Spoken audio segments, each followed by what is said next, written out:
Hai drama lovers, kali ini aku akan menceritakan sebuah drama yang direkomendasikan oleh seorang anak. Drama itu berkisah tentang anak sekolah dan mereka itu diberikan HP dan pada malam harinya mereka akan saling membunuh. Karena penasaran dengan dramanya, makanya aku cari dan dapatlah Night Has Come atau Ketika Malam Sudah Tiba. Bagaimana ceritanya? Yuk kita masuk. Sekelompok anak SMA kelas 3 sedang menikmati field trip mereka dengan mengendarai sebuah bus. Tampak sekali anak-anak ini sangat bergembira. Ada yang bermain di belakang, mengganggu temannya, dan ada juga yang tertidur. Satu anak perempuan di antara mereka sedang melihat sang ketua kelas dari kejauhan.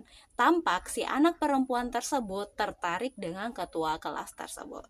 Tidak ada yang aneh dalam perjalanan field trip tersebut, hanya saja si perempuan tadi yang melihat sang ketua kelas sempat terbangun karena mimpinya yang aneh, di mana dia terbangun ketika semua teman-temannya tengah tertidur. Setelah beberapa lama, akhirnya mereka ini tiba di tempat yang bisa dibilang adalah sebuah asrama atau apapun itu. Ketika mereka semua turun dari bis tersebut, sang wali kelas mendapatkan sebuah telepon.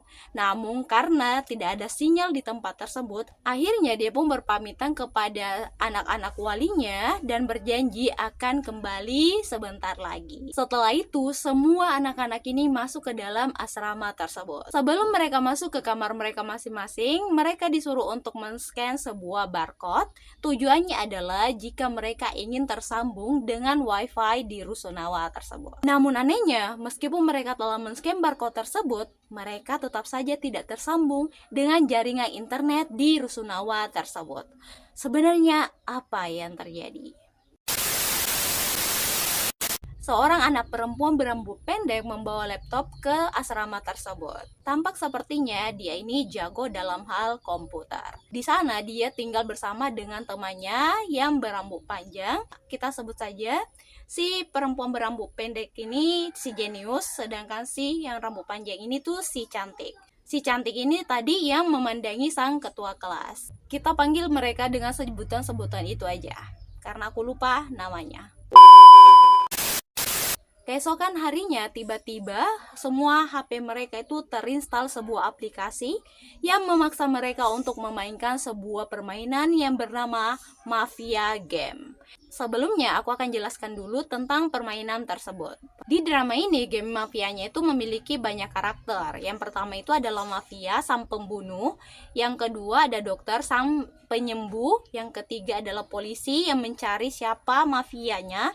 Dan yang keempat adalah warga atau orang baik. Nah, mafia, dokter, dan polisi ini memiliki kekuatan khusus, sedangkan para warganya tidak. Cara bermainnya adalah pada malam hari ketika semua warga atau semua role-role yang lain itu akan tertidur kecuali sang mafia. Mafia ini bisa membunuh siapapun orang yang ingin dibunuhnya. Dan si dokter ini bertugas untuk menyembuhkan siapa yang telah dibunuh oleh si mafia. Tapi si dokter ini memiliki batasan waktu untuk menyelamatkan orang yang telah dibunuh mafia. Dia cuma memiliki kesempatan 1 kali dalam 2 hari. Jadi contohnya ketika saat ini dia menggunakan kesempatannya, maka 2 hari selanjutnya dia baru bisa lagi menggunakan kesempatannya. Dan selanjutnya adalah polisi. Si polisi ini memiliki kekuatan untuk melihat siapa mafia di antara mereka semua. Cuman si polisi ini tuh hanya bisa menyampaikan pesannya melalui tulisan. Dia tidak boleh mengatakan perannya karena itu sangat berbahaya baginya.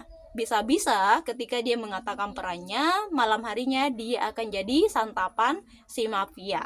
Selanjutnya peran warga ya berlakulah seperti warga biasa, ya tetapi juga memiliki peran yang baik untuk melakukan voting atau untuk mengeksekusi siapa yang dicurigai sebagai mafia. Jadi ada 2 kali pengeksekusian. Yang pertama dilakukan oleh mafia pada malam hari pada jam 12 lewat dan pagi harinya oleh semua warga.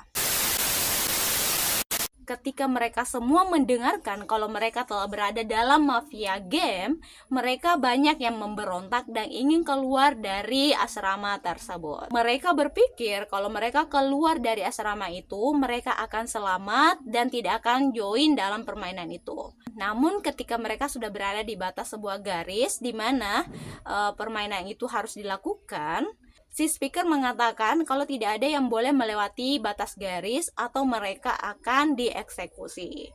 Beberapa teman mereka itu tidak percaya dengan hal tersebut dan melewati garis. Yang terjadi adalah tiba-tiba mereka menjadi orang lain yang seperti mereka kesurupan dan saling membunuh satu sama lain. Setelah melihat bukti tersebut, akhirnya mereka pun mencari akal bagaimana caranya agar mereka bisa terbebas dari game tersebut. Nah, setelah melihat sana-sini, mereka pun menyadari kalau ternyata batas garis permainan itu sampai ke atas gunung. Sang ketua beserta teman-temannya itu ingin melihat batas garis tersebut. Siapa tahu mereka bisa mencari bantuan dan memanggil seseorang untuk menyelamatkan mereka. Ketika mereka berada di batas garis tersebut, mereka sempat melihat ada 2 orang yang tengah memancing dari kejauhan. Tapi mereka melihat ternyata orang-orang tersebut tidak bergerak sama sekali.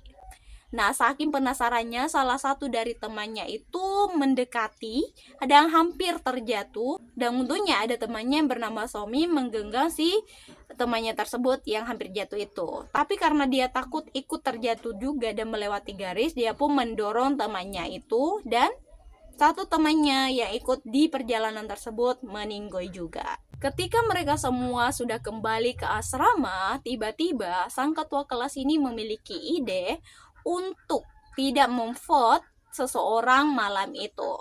Setelah lewat jam 12 malam, tidak ada yang terjadi sama sekali. Mereka semua senang karena ternyata ide mereka itu berhasil. Tapi tiba-tiba si speaker mengatakan kalau tidak ada orang yang memvote temannya, maka satu persatu dari mereka akan meninggoy.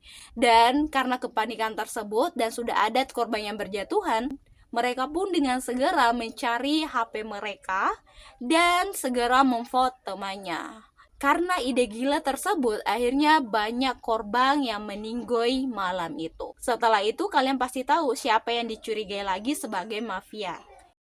Ya, yang dicurigai sebagai mafianya adalah si ketua kelas. Selama permainan mafia game ini berlangsung, si cantik itu mendapatkan hal-hal aneh di mana ada arwah yang mengikutinya. Suatu hari ketika dia sedang asik mencari bukti-bukti, tiba-tiba dia itu masuk ke dalam sebuah ruangan mirip labirin gitu, di mana dia susah untuk keluar dan sepertinya sudah dimanipulasi oleh orang yang jago dalam hal komputer. Ketika dia bertemu dengan teman-temannya, dia pun mengatakan kalau di ruangan ini ada sebuah CCTV dan kita bisa mengetahui siapa mafia dari game tersebut. Namun anehnya ketika si jenius ini tuh menggeledah file-file yang ada dalam CCTV tersebut, tidak ada satupun kamera yang menyala dan semua file itu sudah dihapus.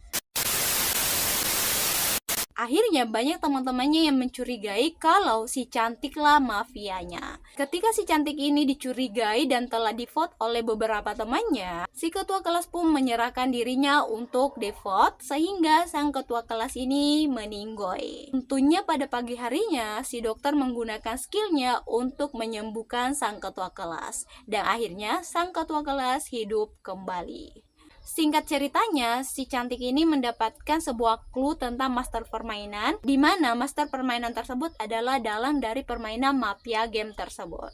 Setelah itu, mereka pun mendapatkan ingatan mereka kembali kalau mereka memiliki seorang teman yang bernama Pak Seon. Di mana Pak Seon ini meninggal gara-gara dibully oleh teman-temannya. Orang yang membulinya dia jadikan sebagai mafia dalam permainan tersebut. Dan yang paling parahnya lagi adalah si Genius, sahabat dari si cantik ini adalah salah satu dari mafia tersebut. Namun ketika hanya tersisa dia dan seorang laki-laki yang menjadi mafia, dia itu tidak membunuh si cantik.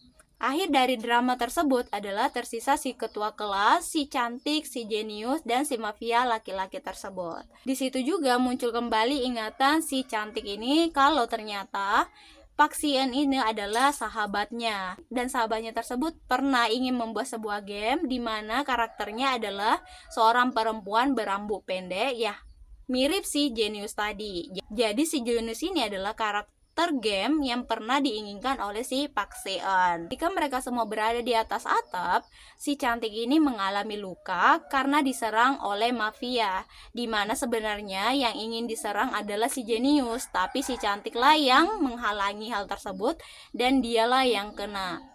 Nah, melihat sahabatnya ini sedang terluka, si jenius ini pun ingin mengakhiri hidupnya agar si wargalah yang menang dan si ketua kelas ini bisa menyelamatkan sahabatnya, yaitu si cantik ini. Dan permainan pun selesai. Tiba-tiba di sebuah ruangan si cantik ini terbangun, di mana ada alat di kepala mereka yang seolah-olah mereka ini sedang dimanipulasi oleh seseorang. Dan ternyata permainan mafia game yang terjadi itu hanyalah sebuah permainan yang terjadi dalam ingatan mereka. Tapi rasa sakit yang mereka rasakan itu benar-benar adanya. Dan yang lebih parahnya lagi adalah mereka semua masuk ke dalam dunia game yang diciptakan oleh orang tua Park Si-eun, di mana dia ingin membalaskan dendam putrinya yang telah meninggoy. Itulah akhir dari drama Night Has Come. Terima kasih sudah menonton. Jangan lupa like dan subscribe. Sampai jumpa di cerita drama selanjutnya. Bye-bye.